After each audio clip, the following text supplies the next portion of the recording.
TDP వాళ్ళకి ఒకటే, ఆయన చేసిన అభివృద్ధి అదంతా ప్రజలకు కనిపిస్తుంది. అది కనిపించడంతో మనకు మైనస్ జరిగిద్ది. మనమల్ని చీదరించుకుంటారు. 14-20 సంవత్సరాల నుంచి 14 సంవత్సరాల అనుభవం 20 సంవత్సరాల అనుభవం రాజకీయ ముఖ్యమంత్రిగా చేసి ఏం చేయలేకపోయినాము. ఒక్కసారి 5 సంవత్సరాలుగా ముఖ్యమంత్రి అయ్యి ఇంత డెవలప్మెంట్ చేసినాడని ఆ ఓటేసే వాళ్ళు ఆ స్కూల్ను చూసి అయ్యరనే వాళ్ళకు ఒక భయం వెంటాడుతూ స్కూళ్ళల్లో వద్దని ఎలక్షన్ కమిషన్కి ఇస్తున్నారు. అంతే, అంతకుమించి ఏంలే. మరి ఇప్పుడు జగన్ రాజధాని కూడా నిర్మించలేకపోయాడని చెప్పేసి అన్నారు. మరి నవ్యాంధ్ర నూతన ముఖ్యమంత్రి చంద్రబాబు ప్రమాణ స్వీకారం చేశాడు, టెంపరీ రాజధాని అన్నాడు. జగన్మోహన్ రెడ్డి ఆ నుంచి ఏదైతుందో ఆ కొర కూడా పూర్తి చేయలేకపోయి 3 రాజధాని అన్నాడు. అవి ఏం లేదని చెప్పి అంటున్నాడు కదా. ఒకటే అండి, ప్రతిపక్షాలు ఏయో మాట్లాడుతుంటాయి. మన రాజధాని నిర్మించాలి, ఒక రాజధాని కట్టాలంటే ఎన్ని సంవత్సరాలు పడుతుందో, ఈ డెవలప్మెంట్ యాక్టివిటీస్ అన్నీ అంటే బిల్డింగ్స్ కన్స్ట్రక్షన్స్ అవన్నీ కడితేనే మనకు రాజధాని అయినట్టు కాదు. ఈరోజు రాజధానిని కాస్త పక్కన పెట్టండి.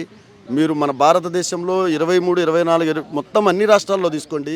భారతదేశం వైడ్గా ఎక్కడ చూసినా ఇన్ని సంక్షేమ పథకాలు డైరెక్ట్గా ఎక్కడికి ఎవరికి మధ్యలో ఎక్కడ ఏమీ కరప్షన్ లేకుండా, మానసికమైన ఒక ఇది లేకుండా డైరెక్ట్గా వాళ్ళ డబ్బు వాళ్ళకు సంక్షేమ పథకాలు అందించిన పెద్ద పెద్ద రాజధానులు ఉన్న వాళ్ళకి చేశారా చెప్పండి?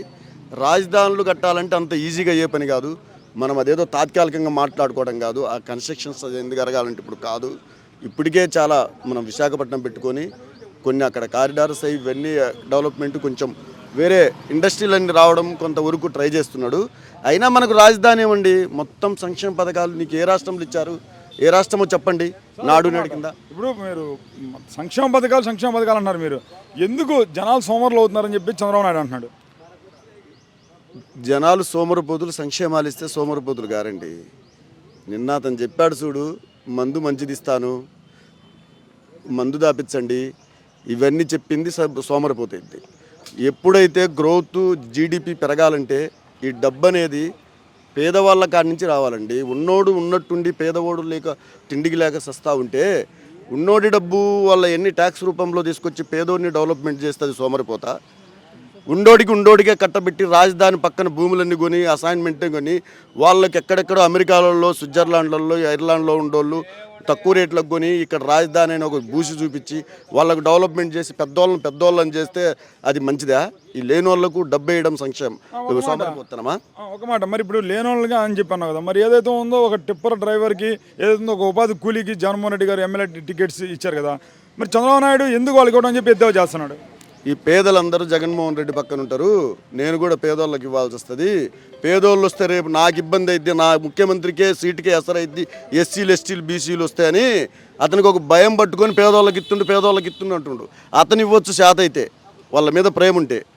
తనకి ఎక్కడ ఇబ్బంది వస్తుందో, నేను రామారావు గారు వాళ్ళ కుటుంబం నుంచి, నందమూరి కుటుంబం నుంచి నేను లాగేసుకున్నా కదా, మళ్ళీ ఈ పేదలు ఎక్కడ లాగేసుకుంటారని భయంతో ఇతను ఎందుకు ఇస్తున్నాడు, ఇతను ఎందుకండి, ఎవరు ఇచ్చుకుంటే నీకెందుకు, నువ్వు శాత అయితే ఇయ్యి, గెలిపించు, నువ్వు ప్రజాస్వామ్యానికి ఉన్న విలువను తెలుపు, అంతే. ఆయన ఇస్తున్నాడు అంటే ఇస్తాడు. ప్రజాస్వామ్యం ఇది. ప్రజలు రాజకీయంగా అందరూ ఎదుగుదల చెందాలని ప్రతి ఒక్కళ్ళకు ఉంటుంది. నువ్వు డబ్బుండోడివే నువ్వు రాజకీయం చేయాలా, ముఖ్యమంత్రి చేయాలని కుదరదు.